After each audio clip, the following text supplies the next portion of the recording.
For those that may not know, Rick Rubin is one of the most prolific record producers in the history of recording. He has worked with dozens, if not hundreds, of artists, including Tom Petty, Roy Orbison, and most famously, he was responsible for bringing Johnny Cash back from a recording desert after not having a record contract for 25 years. And they wound up doing 6 or 7 albums together. Johnny Cash's rendition of Hurt, a song recommended by Rubin, originally performed by 9 Inch Nails, has become the quintessential Johnny Cash recording and video. It still gives me shivers every time I see it. Rubin has written a book on creativity, and he is making the rounds on podcasts, doing interviews, and all that kind of stuff that you do when you're an author of a best-selling book. And recently, I watched his 2-hour interview on the Rick Beato channel. And I rarely watch interviews, let alone interviews that are this long. But I watched this one from start to finish because it was just so good. And today I want to share some of my personal takeaways from this video, one in particular.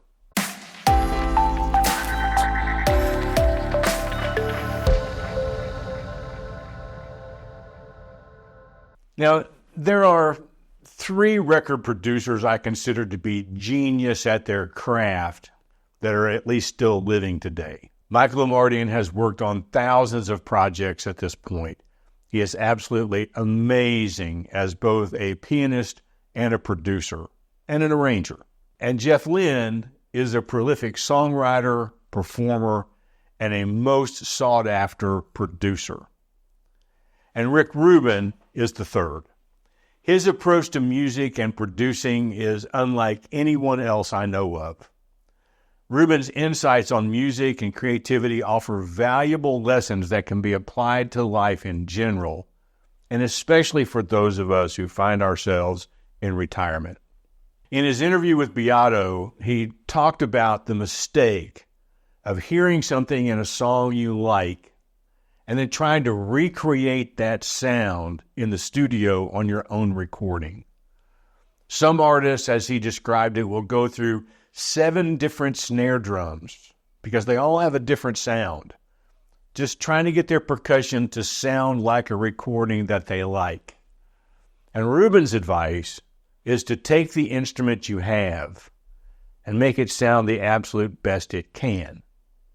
And stop emulating everybody else and start creating. And we can apply this principle to our lives.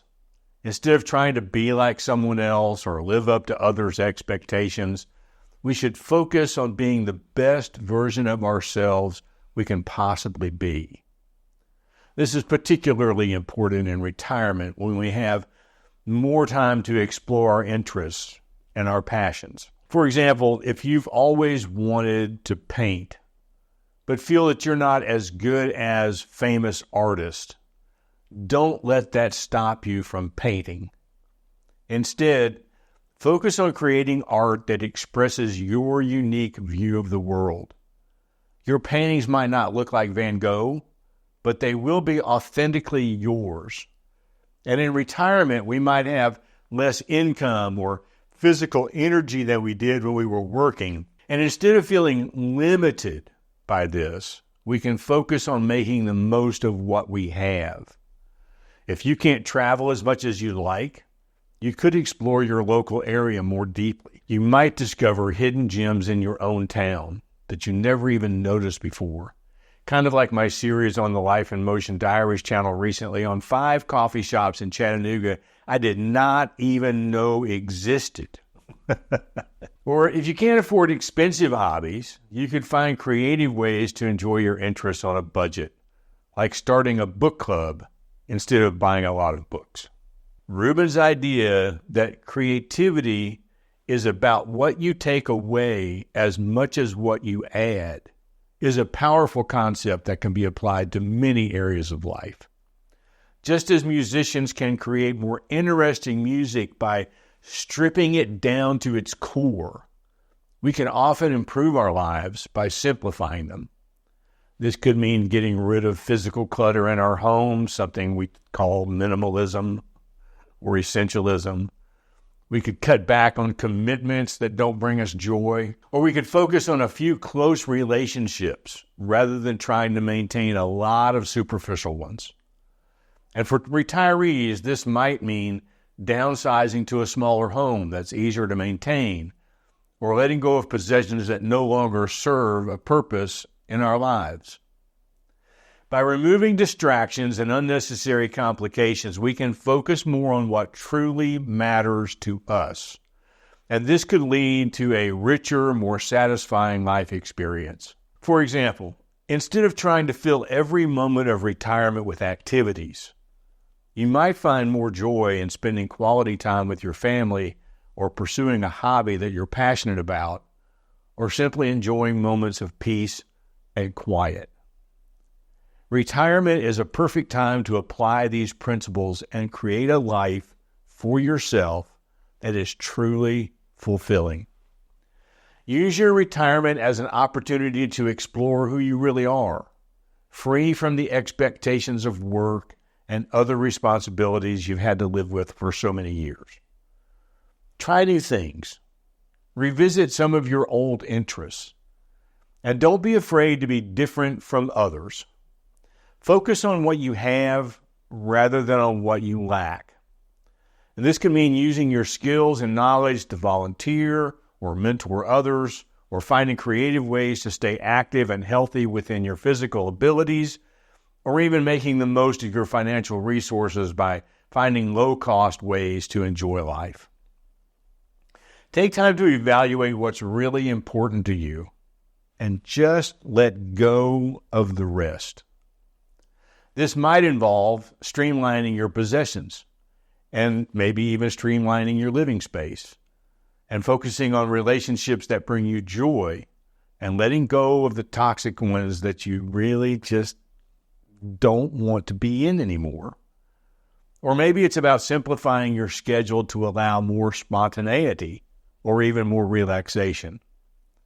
Just as musicians strip away layers to find the core of their music, you can strip away the non-essentials in your life to discover what truly matters to you.